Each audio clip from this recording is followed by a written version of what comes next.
এভাবে চিৎকার করছো কেন? আরে আরে, এ কি করছো? পড়ে যাবো তো। আজ তোমার জন্য ভীষণ খুশি খবর আছে। কি এত খুশির খবর? আরে তুমি যে ব্যাংকের চাকরির পরীক্ষা দিয়েছিলে তার অ্যাপয়েন্টমেন্ট লেটার চলে এসেছে। হ্যাঁ, এই দেখো। আমি ভীষণ খুশি। আজ আমার অনেক দিনের স্বপ্ন পূরণ হলো। আমিও এটাই চেয়েছিলাম। রিয়াজ, আয় আয়, এই তো তোর ভাবির অ্যাপয়েন্টমেন্ট লেটার চলে এসেছে। তাই নাকি? তাহলে ভাবি মিষ্টি কবে খাওয়াচ্ছ? মিষ্টি খাবি?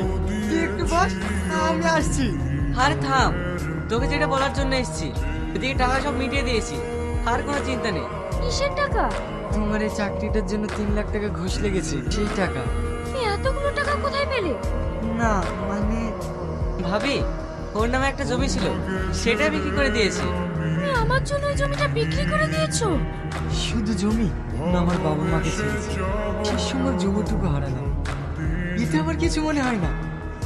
তবে তোমার কাছে আমার একটাই অনুরোধ, কখনো যেন তুমি আমায় ছেড়ে দিও না, তাহলে আমি নিঃস্ব হয়ে যাব। না গো, তোমায় ছেড়ে আমি কোথাও যাব না। এই, ভাবির পোস্টিং কোথায় হলো? মালদা। তাহলে কবে যাচ্ছিস? কালকেই বের হব। আচ্ছা ঠিক আছে, আমি এখন আসি রে। কোনো কিছু দরকার হলে ফোন করিস।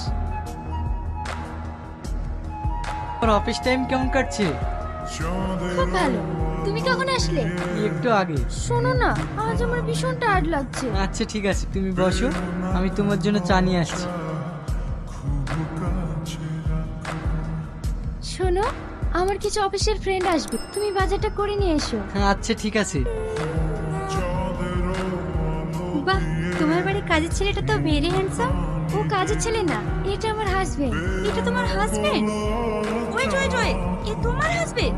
এ তো আমাদের বাড়িতে সিকিউরিটি গার্ডের কাজ করে। তুমি এত বড় পোস্টে জব করো আর সামান্য একটা সিকিউরিটি গার্ডকে বিয়ে করেছো? না তুই না, এটা তুমি ঠিক করো না। এ তোমার ক্লাসের সাথে যায় না। কেন, আপনাদের চোখে বুঝি সিকিউরিটি গার্ডরা মানুষ না? যারা জব করে মোটা টাকা বেতন পায় তারাই বুঝি মানুষ?